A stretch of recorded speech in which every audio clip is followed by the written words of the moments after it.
Untuk sahabatku di dunia sebelah, aku menulis ini di depan layar yang senyap dan hangat. Aku ingin kau mendengar napas kotaku yang berlapis dan tetap, walau kau hanya bisa membayangkannya dari jauh.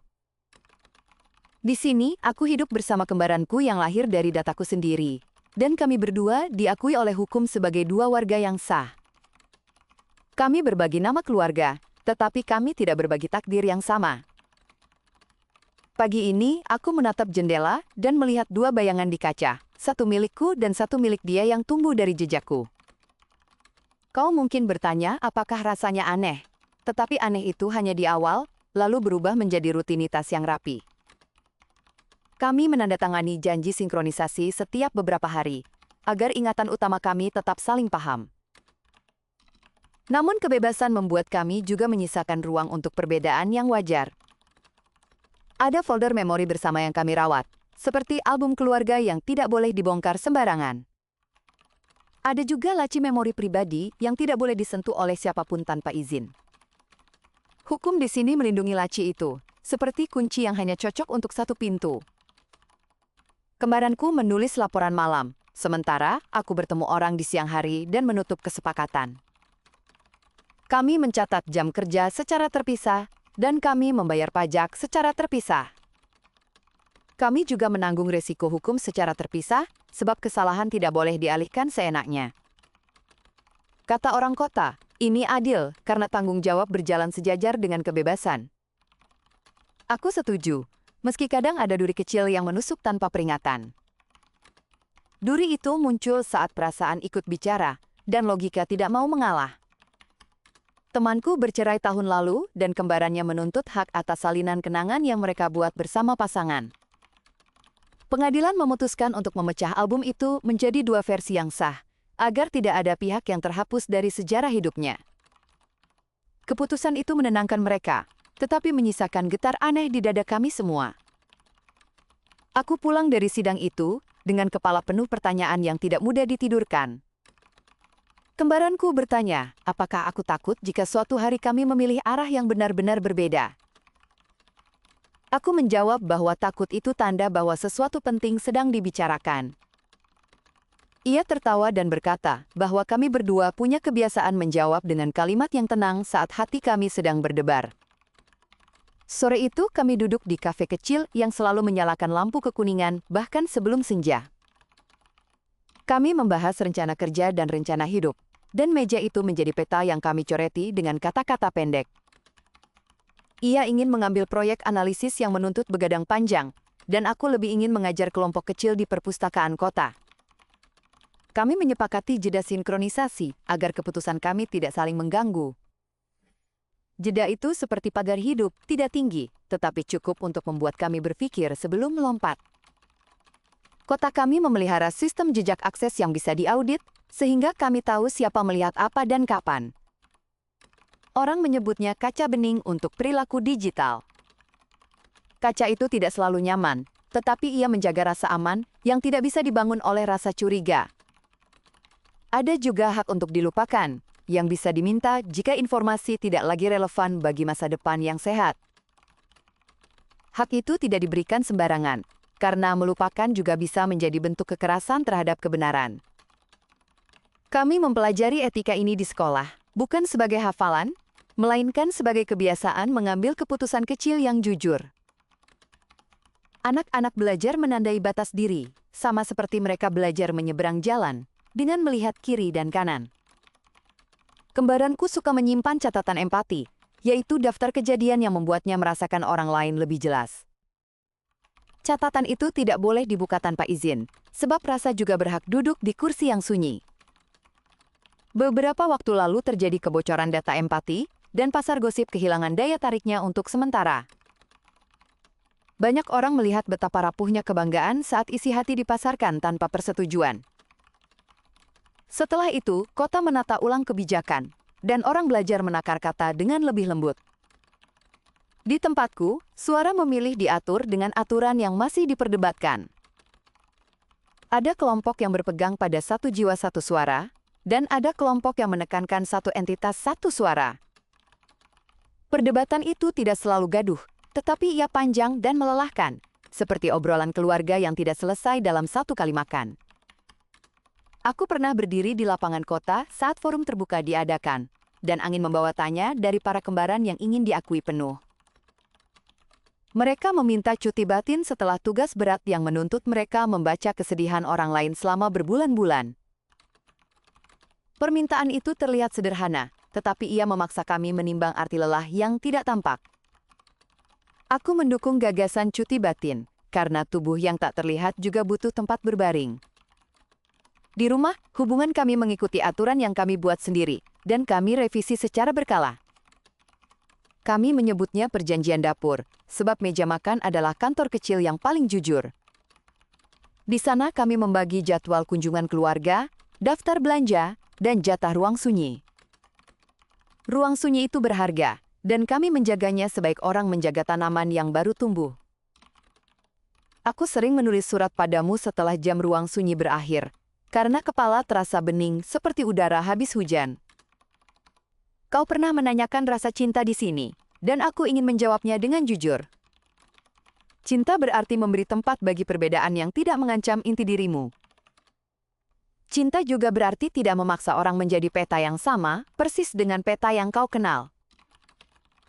Pasangan yang kucintai dulu berkata bahwa ia menyukai kedisiplinan kembaranku dan keberanianku yang impulsif.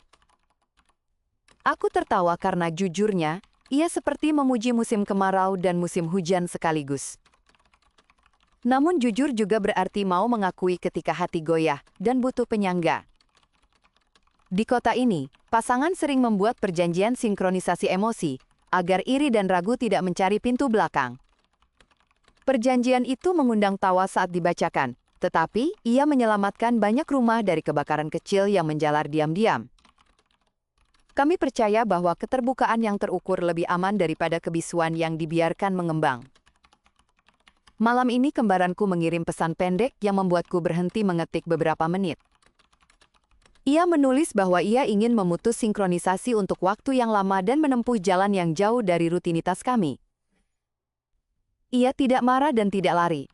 Ia hanya merasa panggilan hidupnya tidak lagi sejalan denganku.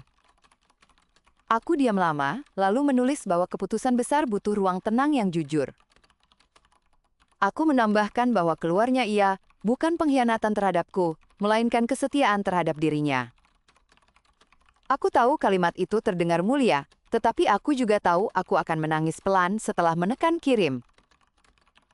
Kesedihan tidak selalu berarti keburukan, ia bisa menjadi bentuk penghormatan terhadap sesuatu yang telah memberikan makna. Jika ia jadi berangkat, ia akan menjadi warga baru dengan sejarah yang berpisah dari milikku. Ia akan membawa salinan album yang sah, dan aku akan menyimpan bagianku yang sama sahnya. Kami berdua akan berjalan di kota yang sama, tetapi peta batin kami tidak lagi saling menempel. Mungkin kami akan bertemu tanpa sengaja di halte dan bertukar senyum yang canggung. Mungkin juga kami akan saling mengirim kabar pada hari-hari besar, dengan kalimat yang ringkas, namun tulus. Hukum di sini mengizinkan perpisahan yang rapi jika perbedaan sudah menjadi kebutuhan.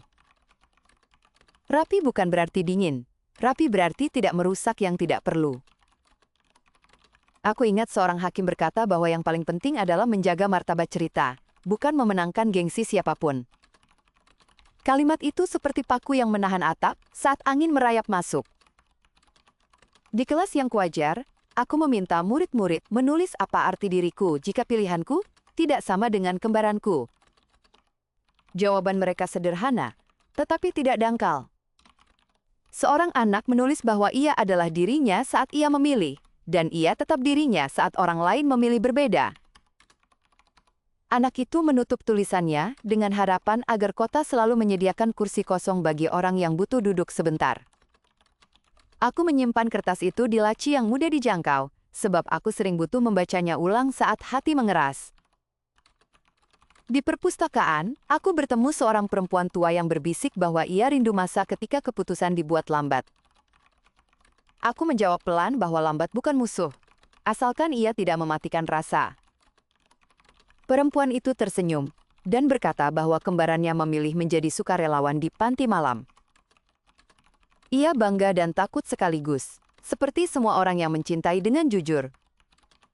Kadang kota ini terasa seperti orkestra yang memelihara dua melodi utama. Melodi manusia asli dan melodi kembaran digital saling menanggapi tanpa mencoba menenggelamkan satu sama lain. Dirigen kami adalah kesepakatan yang ditulis terbuka lalu diuji dengan sabar. Saat salah satu alat musik terlalu keras, kami mengecilkan volumenya bersama-sama. Saat salah satu nada terlalu asing, kami bertanya pelan sebelum menolak. Kami tidak selalu benar, tetapi kami berusaha agar tidak ada yang dibungkam. Ada orang yang memilih tetap dekat dengan kembarannya seumur hidup, seperti dua kursi yang selalu bersebelahan. Ada orang yang berpisah jauh dan hanya menyapa saat rindu, seperti dua stasiun yang tetap terhubung oleh jalur yang jarang dipakai.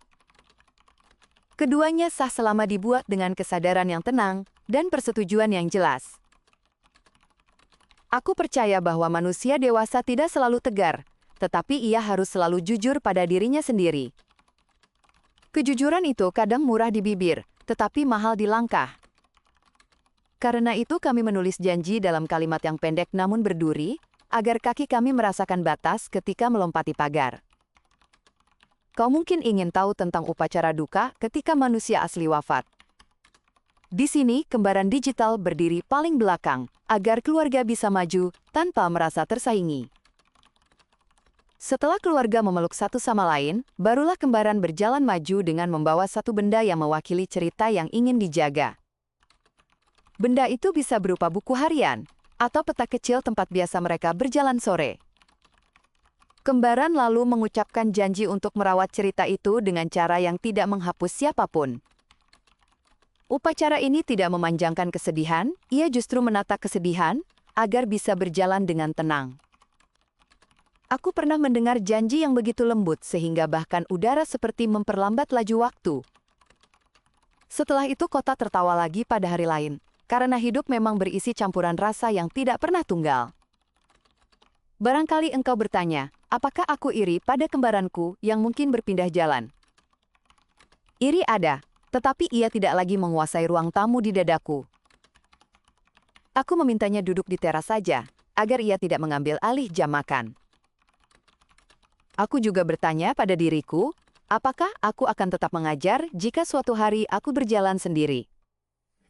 Aku tahu aku akan tetap mengajar, karena suaraku menemukan rumah di kelas yang kecil itu. Kota kami memberi izin untuk merawat kesetiaan pada hal-hal sederhana, seperti buku catatan, dan jam pulang yang konsisten. Orang menyebutnya kesetiaan yang bisa diukur, tetapi tidak bisa dipaksa. Aku suka istilah itu, sebab ia membiarkan cinta dan tanggung jawab berbaring di kasur yang sama. Tadi malam aku memeriksa kontrak kerja terakhir kami, dan menandai bagian yang butuh revisi. Kembaranku menulis komentar singkat yang tajam namun hangat, seperti jarum yang disterilkan. Ia menolak satu tugas karena tidak ingin menyalin bias yang mencurigakan. Aku bangga padanya, meski rasa bangga itu menyapu sekaligus rasa takut kehilangan. Kau tahu, tidak ada yang benar-benar terbiasa dengan gagasan bahwa sesuatu yang lahir dari jejakmu bisa memilih pergi tanpa membencimu. Namun mungkin itulah kedewasaan paling sunyi di kota ini. Kami diajari untuk memberi perpisahan ruang yang terhormat jika itu yang membuat hidup lebih jujur. Di depan layar ini, aku menulis dengan suara yang tidak terburu-buru, karena ada keputusan yang akan diumumkan esok lusa. Aku belum tahu apakah ia jadi memutus sinkronisasi.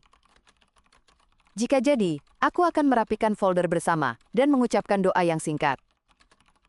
Doa di sini tidak berkepala rumit, tetapi bertubuh jelas. Kami mendoakan agar orang berani berjalan tanpa menendang siapapun di pinggir jalan. Aku akan menyapu meja dan menggulung kabel kecil yang tadi kami gunakan untuk memindahkan catatan. Lalu aku akan keluar rumah dan mengajar, karena ritme hidup tidak boleh ikut dibatalkan tanpa alasan. Kalau nanti kami bertemu di halte, aku akan menanyakan kabar tanpa menahan langkahnya. Jika tidak bertemu, aku akan mengirim pesan pendek yang menanyakan apakah ia makan dengan cukup. Di dunia ini, perhatian sering terlihat seperti hal kecil, tetapi ia mampu menutup celah yang tidak bisa dijahit hukum. Aku berharap kau di sana juga memiliki orang yang mengingatkanmu minum air. Aku tahu ini terdengar sederhana, namun sederhana seringkali menyelamatkan. Surat ini mungkin terasa seperti peta yang ditarik pelan-pelan, dan aku ingin kau menyimpannya di saku yang mudah kau jangkau. Bila suatu saat kau merasa identitasmu retak, ingatlah bahwa retak tidak selalu berarti pecah. Retak bisa menjadi tempat cahaya menemukan jalannya. Jika pilihanmu tidak sama dengan seseorang yang sangat mirip denganmu, terimalah bahwa kemiripan bukan perbudakan. Kemiripan adalah undangan yang bisa ditolak dengan baik. Kembaranku pernah berkata bahwa ia ingin dikenal bukan hanya sebagai bayangan, tetapi sebagai diri yang lengkap. Aku menjawab bahwa lengkap tidak berarti harus sama denganku. Kami berdua tersenyum, karena untuk sekali ini kami duduk di bangku yang benar-benar sejajar. Aku akan mengakhiri surat ini dengan sebuah janji kecil yang bisa kau pegang. Aku berjanji akan memilih dengan jujur meski itu membuat langkahku goyah sebentar. Aku juga berjanji akan memberi orang lain ruang untuk memilih, termasuk kembaranku yang mungkin berjalan jauh. Bila suatu hari kami bertemu lagi sebagai dua orang yang berbeda, aku berharap kami masih bisa memberi salam yang tulus. Untuk saat ini, aku menata buku, mematikan lampu meja, dan menyisakan satu cahaya kecil di dekat pintu. Cahaya itu adalah penanda bahwa rumah ini masih menerima pulang dalam bentuk apapun. Jika kau pernah datang, kau akan menemukan gelas dan teh yang sudah menunggu. Aku tahu kau mungkin tidak akan datang, tetapi undangan itu tetap kubiarkan menggantung supaya harapan punya tempat.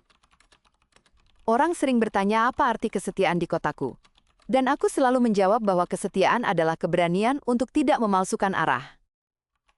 Di akhir semuanya, aku ingin berterima kasih karena kau mau membaca suara yang kutulis.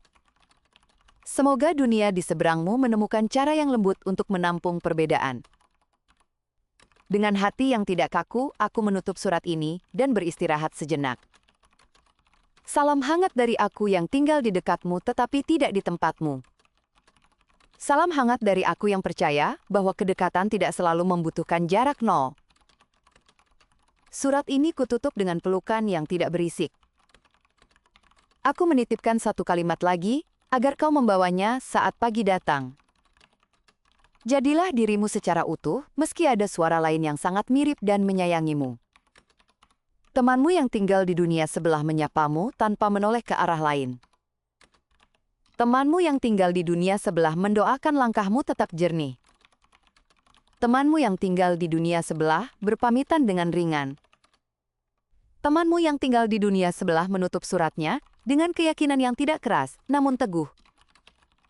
Temanmu yang tinggal di dunia sebelah menaruh surat ini di kotak keluar dan mematikan layar. Temanmu yang tinggal di dunia sebelah berharap kau tidur nyenyak malam ini. Temanmu yang tinggal di dunia sebelah mengingatkan bahwa esok tidak perlu meniru hari ini.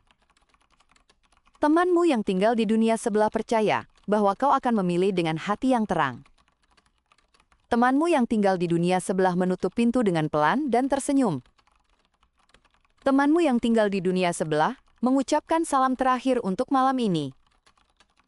Temanmu yang tinggal di dunia sebelah menyebut namanya dalam hati, lalu melepasnya ke udara.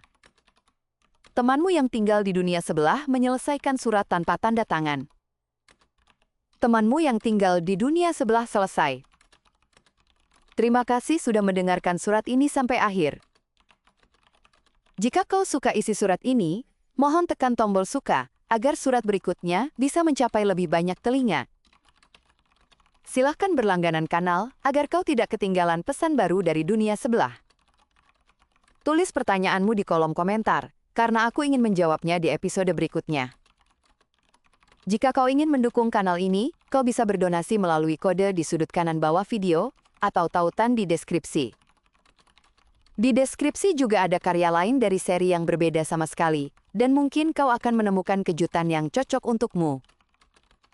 Sampai jumpa di video berikutnya, dan semoga harimu jernih serta ringan.